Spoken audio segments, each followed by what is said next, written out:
So I'm going to take a few minutes and tell you another interesting story. Why my dog's out here running in the creek. I'll let you show. It's a cute little creek.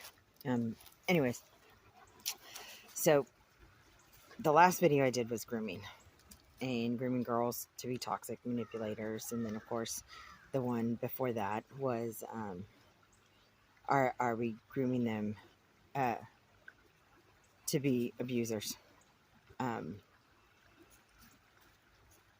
And I guess so often society's deeming them as narcissists, and they keep running this word narcissism around, and seriously, the diagnostics on that is like very, very, very slim that somebody would be certifiable. And usually narcissism is something that you cannot recover from because you're delusional and you got grandiose. And so when they say, oh, we will recover from this, and everybody's going to label somebody a narcissism, then you get this label and you have a disorder, which gives you a pass. And I did that before, that abuse should never have a pass. It is something you can control. It's an anger management issue. But here's where I go with the grooming of the toxic manipulators. Are we grooming the girls? So I had another case, and this seems to be a repetitive basis. Like majority of my cases, let's see, on a weekly basis, I have about 40 a week, and that's a lot. But remind you, I do deal with teens, and so, and pre-adults, and so they seem to get over it quickly and then have a quick decline a few days later.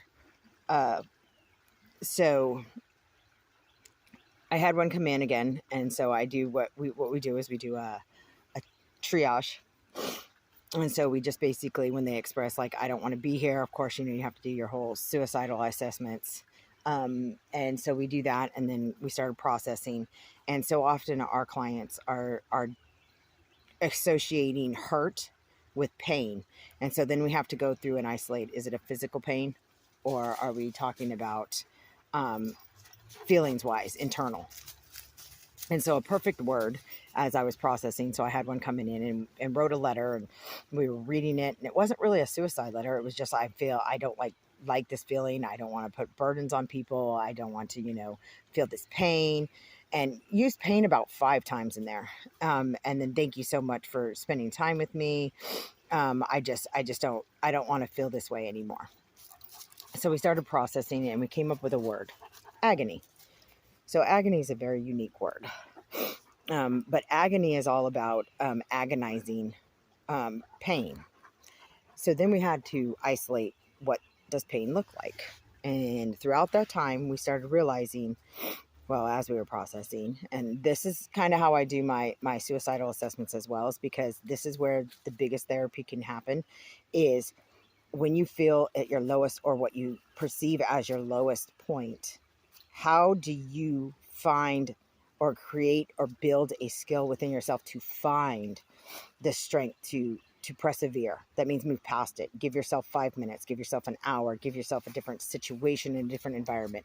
So when they're at their points right there, that's where I like to do my biggest intervention. So we really do a lot of processing. I don't care if I'll sit there 6 hours. This one just happened to take 2.5. So we did start processing, and we had to isolate what pain was looking like. And agony. Love the word agony, by the way. Well, as we started processing, the agony was the internal constriction that this client started saying. It's an internal constriction. And I said, what is pain? They further disclosed that they had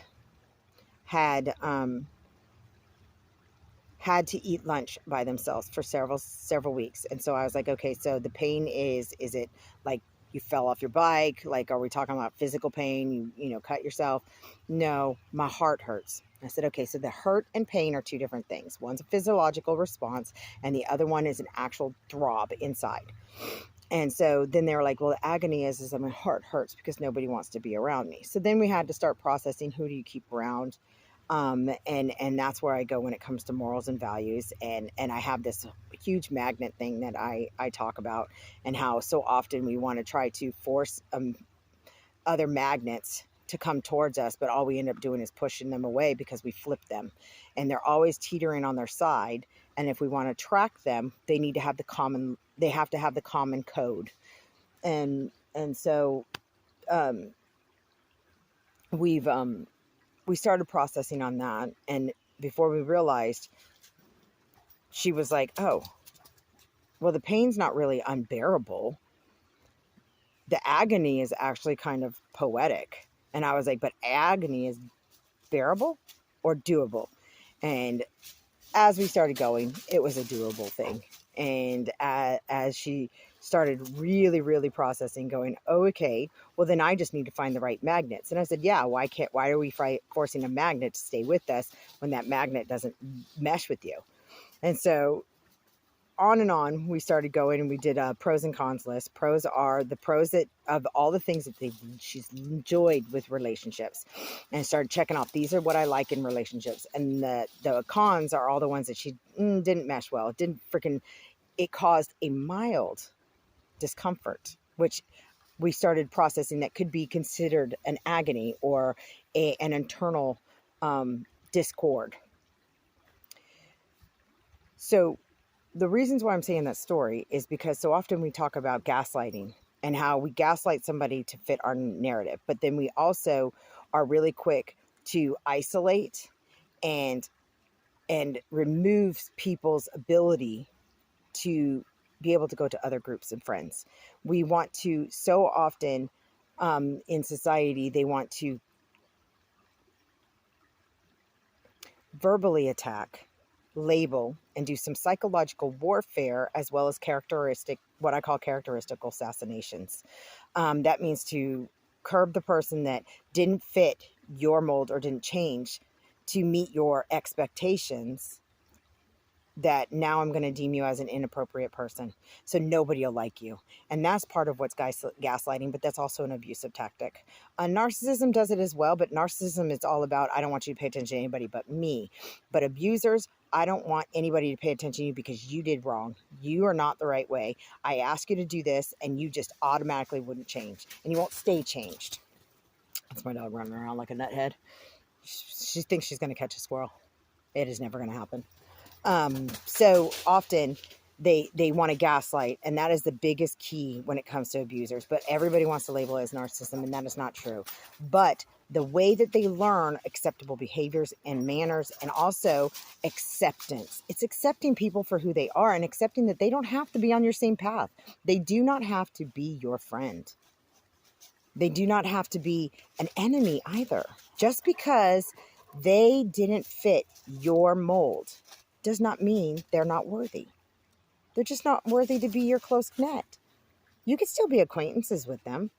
That's accepting somebody for who they are. And the pain that everybody's associating is actually an illusion, something we're subjecting ourselves, we're labeling it, when it's really hurt that they didn't meet our expectations, but it's really not them. You put that expectation on somebody else. You're trying to make them fit a mold. Well, if you could do that to them, why don't they do that to you? You're never going to meet theirs. Would it be fair?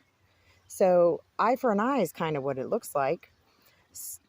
So as we start talking about grooming girls, this is one of the key components. So often girls think, well, you have to look a part. You have to be a part. The guy has to behave like this. They have to say this. Well, we're girls. We shouldn't be telling guys how to behave. We should only be telling people what makes us feel included and what doesn't. And in those people that are repetitively, I guess I should have said that, repetitively, that's more than twice, crossing those boundaries, then you need to just accept that that's just not something that they can do, and you need to go. And you don't need to be ugly about it, because you may not want to fit theirs, and shouldn't they let you go peacefully? So should you. All right, so on the next time, I'm going to continue. I'm going to keep working with this. Of course, my rule is if I had to do a suicidal assessment with you, you're going to be seeing me. or you're going to have to touch in with me. There's some unique stuff that I make people do when they do that. And it's not to punish them, but it's to make them process. But it also gives me an idea where they are cognitively each day. And that way I know when I have to intervene or when there's a growth through there. Because, of course, once again, this has to be something that they need to be able to do when there's no one around. Because at some points we're going to get into our low spots. Hopefully not everybody is going to get to a low spot that they can't come out of. But wouldn't you want to have some skills to say, oh, I'm feeling a little low. I'm not going down that low. I'm going to stay a few steps up because I need to go find my resources now. So I can never get way down there into hell, you know? All right. Till next time, stay safe and just listen to the world and accept the way it is.